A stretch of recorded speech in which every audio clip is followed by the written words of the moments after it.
It's cold. There's a winter storm coming, so I'm shut in the house all, for the next couple of days.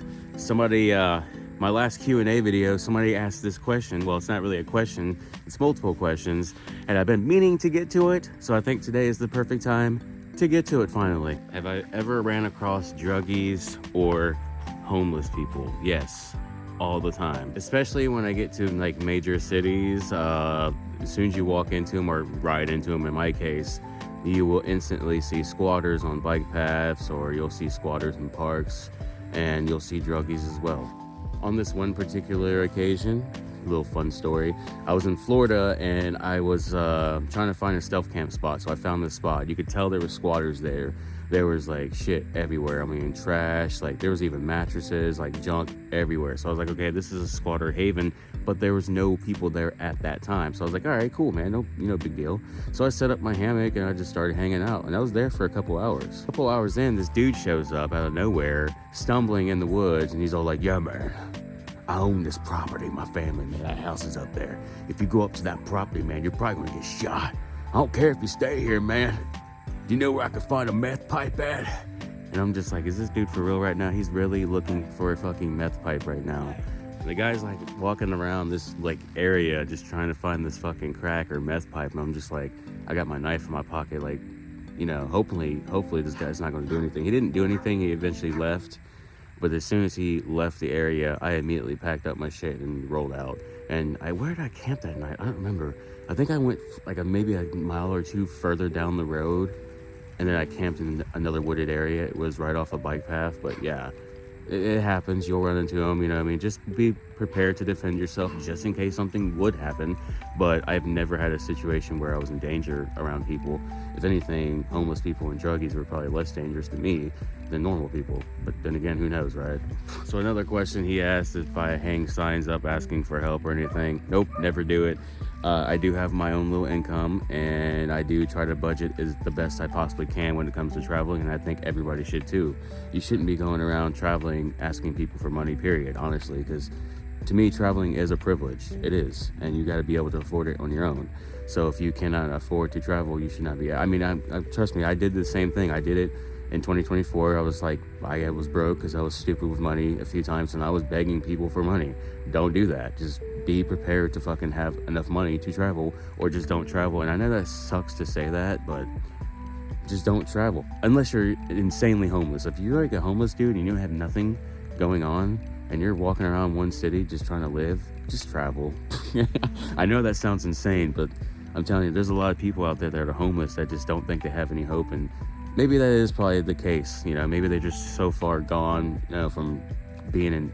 Most of them are addicts, though, honestly, and that's just the hard truth. So, just telling them to go travel, I guess it's not really the best advice. But honestly, if you're traveling, you need to have a budget. You need to have a plan. If you don't travel. That's just plain and simple. So when it comes to stealth camping, yes, I try to usually find a stealth camp spot. Sometime usually in the afternoon, try to scope it out before I get in there. And then when I do get in there, I just hang out in the stealth camp spot until usually around like dark time, and then I try to set myself in, be inconspicuous as much as possible. As far as taking morning glory poopies, well, I try to do it when it's dark outside, and I carry a camp trowel. It's like a freaking little shovel I paid like $20 for on Amazon. And it's like a little aluminum thing, and you just literally dig a little fucking hole. It has a measuring thing of like 6 inches. So you make sure you dig a 6-inch hole, and you take your crap, you wipe your booty cheeks, and obviously the toilet paper or baby wipes you use, you package them inside like a trash bag or something and bury your poop back, and that's pretty much it. When it comes to peeing, you just pee wherever you gotta pee, but yeah. I mean, stealth camping is not that bad. It's funny because my friend Jesse, his very first stealth camp was with me, and I helped him do it, and he was very nervous and anxious and paranoid about getting caught and stuff like that, and I felt the same way my first time stealth camping. And it took me a good amount of times stealth camping to finally get past that anxiety and paranoia. Now, I'm just walking around the neighborhood just filming myself. I used to be scared to do all this shit, I used to be scared to do any of it. Now, I personally don't give a shit what people think anymore. So stealth camping for me is easy. I just pick the spot I want to go. I'll set up late so nobody knows, so I don't get caught. And you know, the worst thing you gotta worry about is people telling you gotta leave. And if they do call the cops on you, the worst thing that will happen usually is the cop will tell you, hey, you got to leave. And that's pretty much it. It is what it is. Just get up, leave, find another spot. It is what it is, you know? And yeah, and make sure you always have money just in case you do have to get a hotel, because there is incidents where that will fucking happen, where you have no choice. And the cops, I've never been in this situation, but I imagine it could happen, where a cop was like, you, let me fucking find out you're trying to stealth camp somewhere, I'll arrest your ass, and you got no choice but to go get a hotel. Shit happens. It is what it is. You just deal with it. But anyway, yeah, you just gotta learn how to adapt once you start stealth camping and get more confident with it. And after a while, you'll just save hundreds of dollars by stealth camping. Because at first I used to just get nothing but campsites all the time, and I never would stealth camp, and I'd spend like hundreds of dollars a month on campgrounds and hotels because I was too scared to stealth camp. Now I stealth camp 6 days a week and only get a hotel 1 day a week, and that's pretty much it. Yeah. So my dude asked, you know, how do I navigate and shit, and what do I use for GPS? Great question. I think everybody should know this, and everybody, you know, would use probably different things. It just depends on you. Me, I use Ride with GPS. That's like the flat out app period that I use to plan my routes out, and it is the best app I've ever used so far to plan routes. Now I do pay the $60 a year subscription, which gives you the offline feature, which basically what that means is you can plan a route, which you can actually plan your own route, which I think you do have to pay to do that anyway, and to save it. I don't think you can save it unless you pay. I don't remember that, because I paid for it anyway, so I don't remember the detail. But the $60 option gets you the offline. So basically when you plan a route, you make it, you save it, you name it, then you can download it, and then say you lose service somewhere and you have to rely on the map still. You can put your phone on airplane mode and still navigate with that GPS route. I don't know how exactly it works, but it does work. But either way, as far as the actual device I use to record or route me or whatever the hell you want to call it, I just use a phone. I'm using an iPhone right now to film this video. When I go on the road, I will use the same exact iPhone to navigate. I'm not going to buy no bike computer. You don't have to if you don't want to. It's up to you. It's your own personal thing. Now, as far as me recording my daily rides, I will use Strava to, you know, do that, just to, you know, track my rides in general.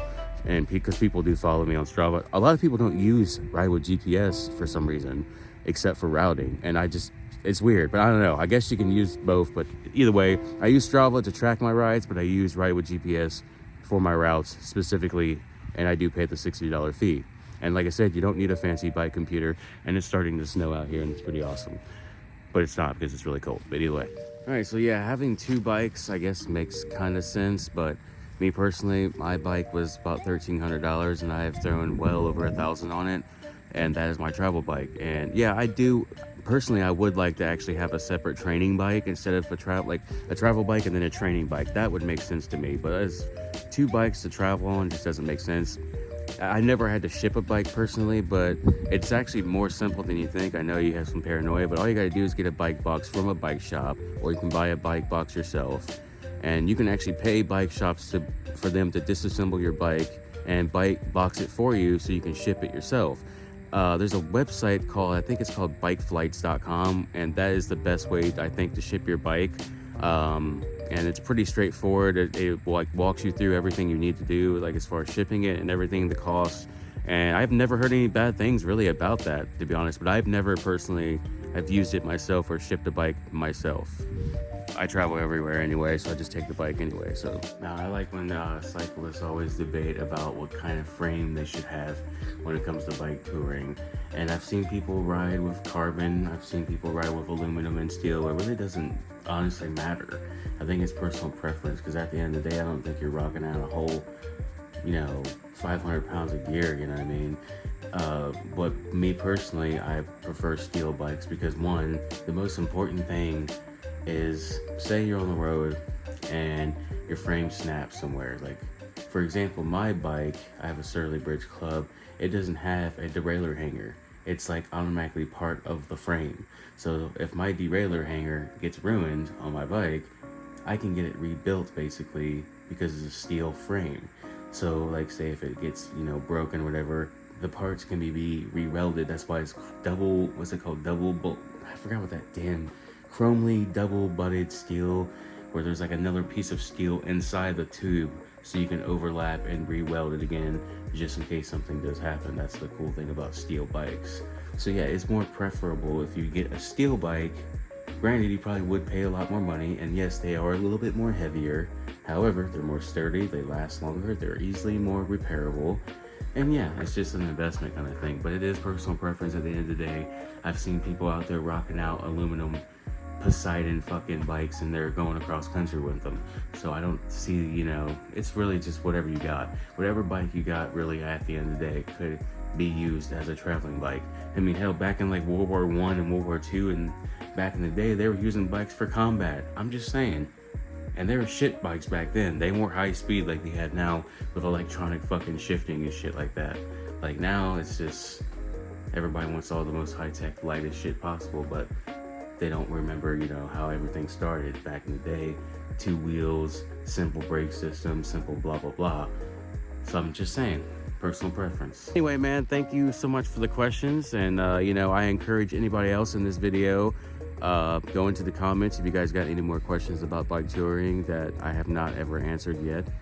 Feel free to, you know, ask them and I'll gladly make another video and answer all those questions, guys. I understand what it's like as a new bike tourist, how like much is going on with it, you know what I mean? I understand it seems like it's a lot going on and that there's a lot of discouragements out there. I don't want to discourage anybody. I want people to go out there and travel because it's great, it's beautiful, you know what I mean? The world is a beautiful place, people are out there, beautiful people, and I think everybody should go out there and enjoy that, you know what I mean? So yeah, bike touring is not as bad as you think it is, guys. So, but I can understand the paranoias if you've never done it before. And it took me a while to get through them as well. So anyway, that's all I got. Much love, guys, and try to stay warm because it's cold as hell out here and it's starting to snow. No bueno.